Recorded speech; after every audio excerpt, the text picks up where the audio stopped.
I'm Sharon Spurlock, the Senior Director here, and I'm very excited today that we have a guest from Bridging Apps. Yes, I am Amy Fuchs. I'm going to start right away by sharing my screen here and start talking you through a few things. So I'm just going to show you the easiest way to get to it. This is our main website that I'm showing you here, bridgingapps.org.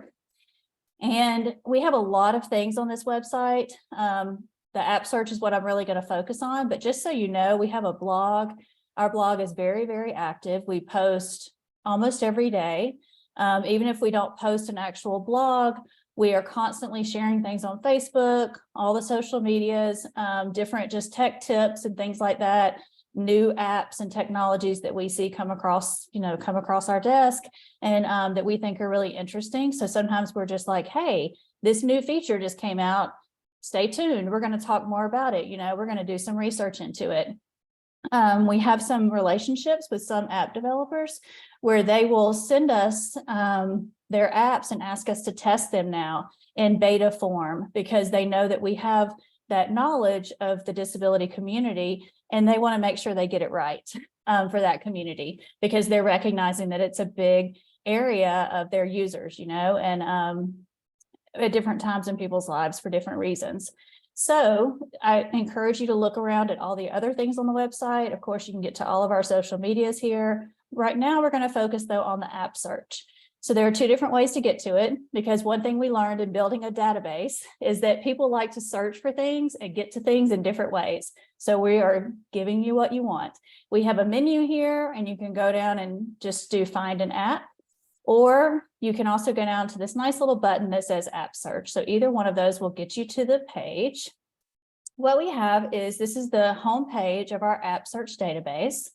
And you can see right away, it's got this simple little search box. You can go in and search for, you can search over diagnosis, disability. One of the biggest things that really made us want to do this is because I always give the example of autism.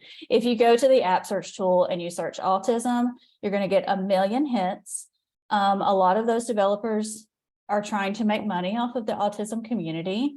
And they might not even really have any expertise with that community. So what we wanted was this shortcut for families from someone that they can trust. And of course, Easter Seals is someone that has been around for a long time and has a lot of experience with people with disabilities. So you can just search, you can do autism, you could do reading, you could say dyslexia, whatever you wanted to search. We do talk a lot about school age and young adults, but this is actually for every age. So here are, when I typed in autism, you have all these different apps that come up. Some of these probably look really familiar to you. You can go over and use these filters here.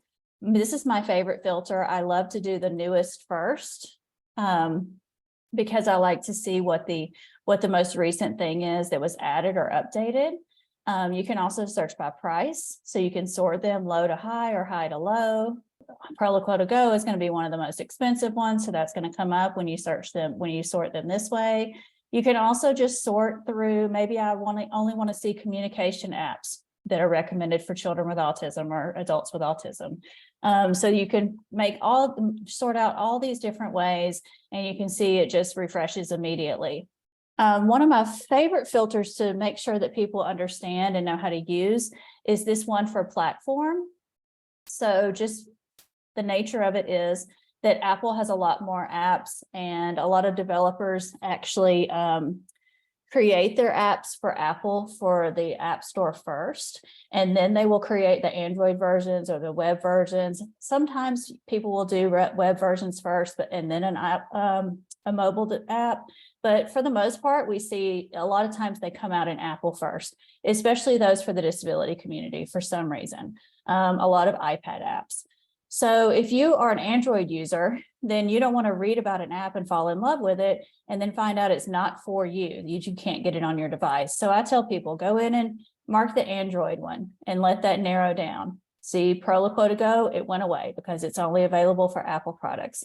So that kind of gives you an idea of how to filter that out.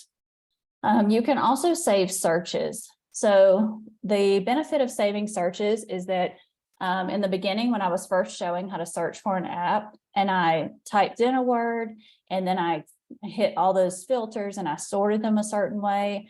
If I wanted to, I could save that search with those exact filters on it. So for instance, there's an Android AAC apps here. So we were searching AAC apps and put some filters in, and then we just save that list or save that search. So the benefit here is when you go back to that search, maybe you come back and look at it in a couple of months, because the automatic sorting on here is from newest to oldest.